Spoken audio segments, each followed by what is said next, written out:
तबसरा आज दोपहर तक में एक बार फिर आपका स्वागत है।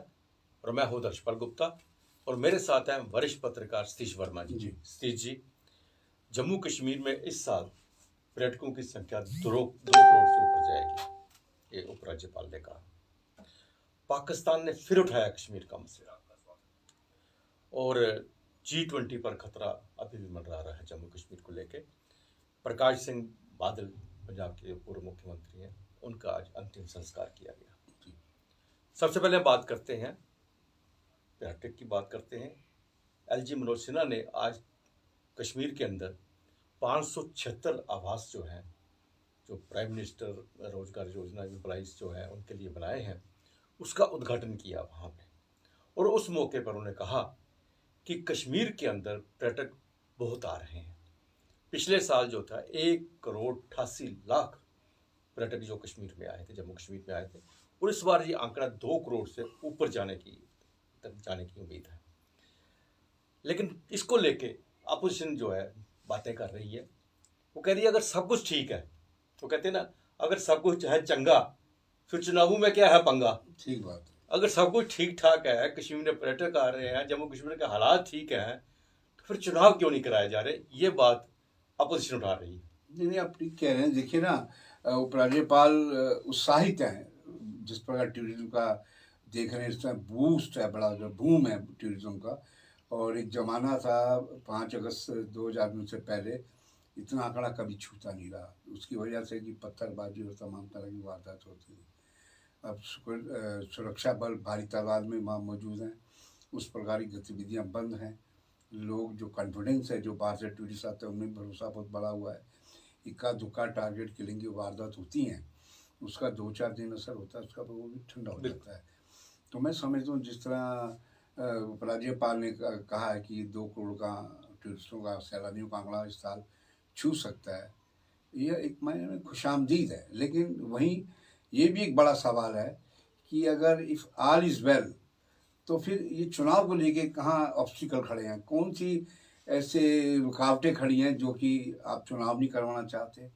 ये इसलिए भी अहम हो जाता है कि पिछले उन्होंने PP ने चर्चा भी की थी कि एक अखबार को दिए इंटरव्यू में मुख्य निर्वाचन अधिकारी बी पोले ने कहा था कि वही उनके शेड्यूल में पंचायत, लोकल बॉडीज और लोकसभा चुनाव इस वित्तीय वर्ष में। इसका मतलब उसमें विधानसभा चुनाव में नहीं दिखाई दे रहा। उन्होंने ये भी जरूर कहा कि विधानसभा चुनाव भी पेंडिंग है। कहने का मतलब है कि लेकिन शेड्यूल नहीं है। तो उससे अगर इस तरह की बातें कह रहे हैं, इसका मतलब केंद्रीय चुनाव आयुक्त से कहीं उनको संकेत इस प्रकार के मिल रहे हैं लगातार कि चुनाव की संभावनाएं कम है।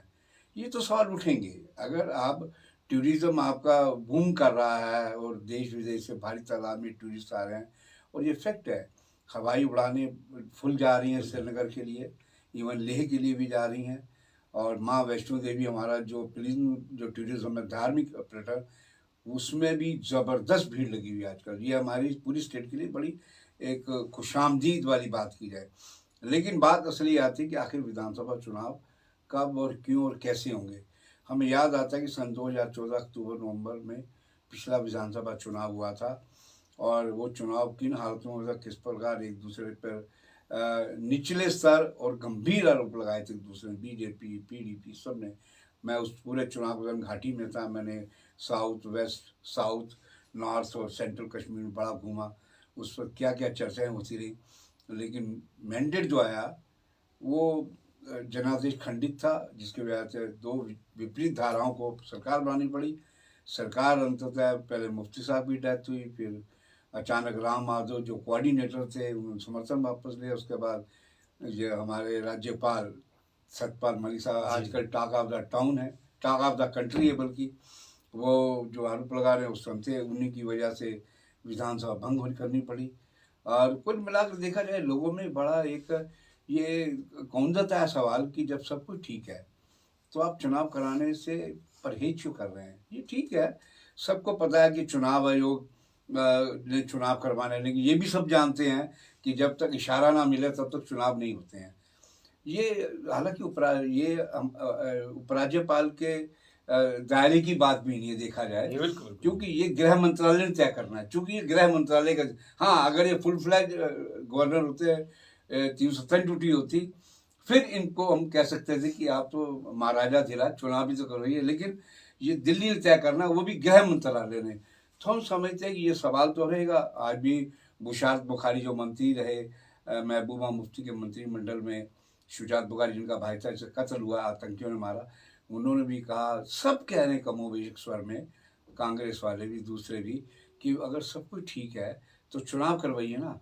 और चुनाव में देखिए एक बात तो है, चूंकि हर आदमी की जो बात सुनता है वो पॉलिटिकल आदमी, हमने पीपी में कई बार इस बात को लेकर भी चर्चा की है कि नौकरशाही अपने वो रेड टेपिज्म जो होता है, लाल फीताशाही, उस दृष्टिकोण से काम करती है। उस उनके उनके जो पैमाइश में कानून की धाराएं आती हैं, हाँ, जहाँ सुविधा शुल्क का खेल होता है वो धाराएं भी कहीं लुप्त हो जाती हैं, वो अलग विषय है।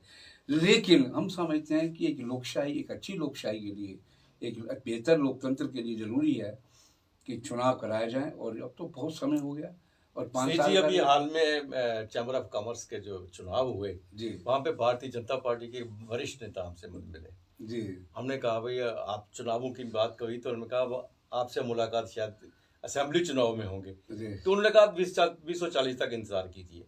मतलब इतने उदासीनता, तो उन्होंने सब बढ़ा के बोला। नहीं, आप ठीक कह रहे हैं, उनको खुद को भरोसा नहीं है। हाँ, कई हमारे मित्र हैं संघ से जुड़े, बीजेपी से, वो तो कहते हैं कि 2024 के बाद की बात करिए आप। जी जी तो मतलब जब इनके अंदर कॉन्फिडेंस नहीं है, लेकिन वहीं हमारे जो प्रदेश भाजपा अध्यक्ष हैं, जो अपना बड़ा उनका रियोटिक बयान आता है, 50 के पार देख लेंगे पाकिस्तान, मतलब वो अभी 50 का आंकड़ा फिक्स किए बैठे हैं।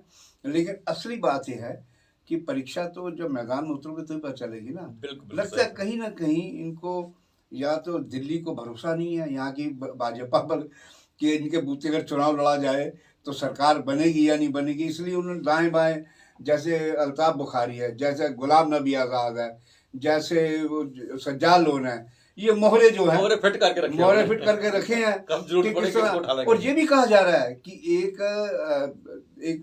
ट्रैक 2 पे नेशनल कॉन्फ्रेंस के साथ भी कहानी चल रही है। बिल्कुल बिल्कुल। आपको याद होगा कि उमर अब्दुल्ला ने पीछे 2 बैठकें करी कश्मीर में, उसने कहा कि हम अकेले चुनाव लड़ेंगे, जबकि बात गुपकार की होती रही कि गुपकार इकट्ठा चुनाव लड़ेगा, यानी कि पीडीपी से दूर होने की बात की जा रही है।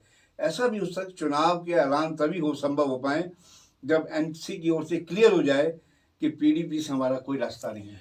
सी जी, पाकिस्तान के जो अंदरूनी हालात है इस वक्त सारी दुनिया जानती है क्या हालात है जी। लेकिन कश्मीर का जो राग है वो लापने से बाज नहीं आ रहा। G20 को लेकर वैसे भी उसके पेट में दर्द हो रहा है, और ऊपर से उसने जो है यूएनओ में एक बार फिर कश्मीर का मुद्दा जो उठाया, वहाँ उनके जो मुनीर अकरम है पाकिस्तान सदस्य है, उन्होंने इस बात को उठाया। हालांकि हमारे रिप्रेजेंटेटिव वहाँ पे प्रतीक मेहता जो हैं उन्होंने उनका खंडन किया, उन्होंने उनको वहीं पे सुम कर दिया, लेकिन पाकिस्तान जो है वो भाज नहीं आ रहा।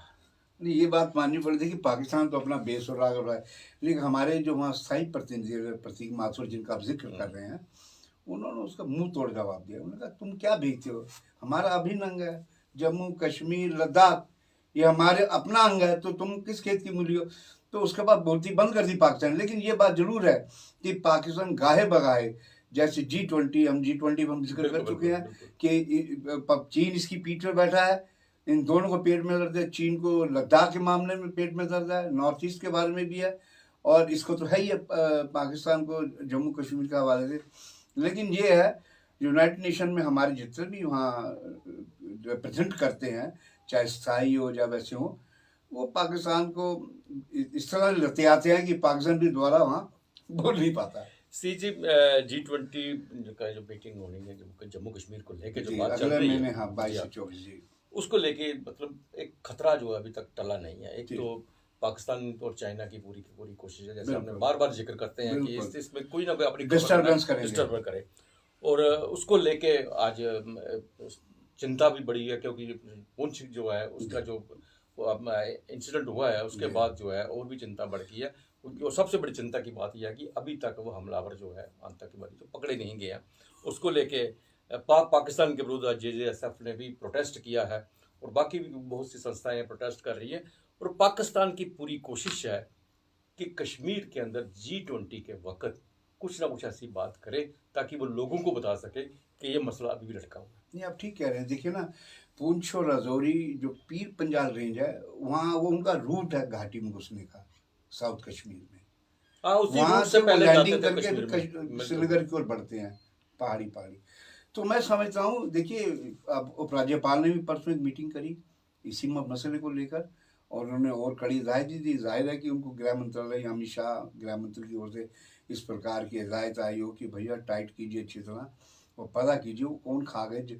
कहा यह जा रहा है कि वो जो हमला हुआ वो 7 से 8 टेररिस्ट हो सकते हैं, 2 ग्रुप में बट के उन्होंने हमला किया। ये इस प्रकार की खबरें छन कर आ रही हैं, सच्चाई की हमें तो उससे नहीं।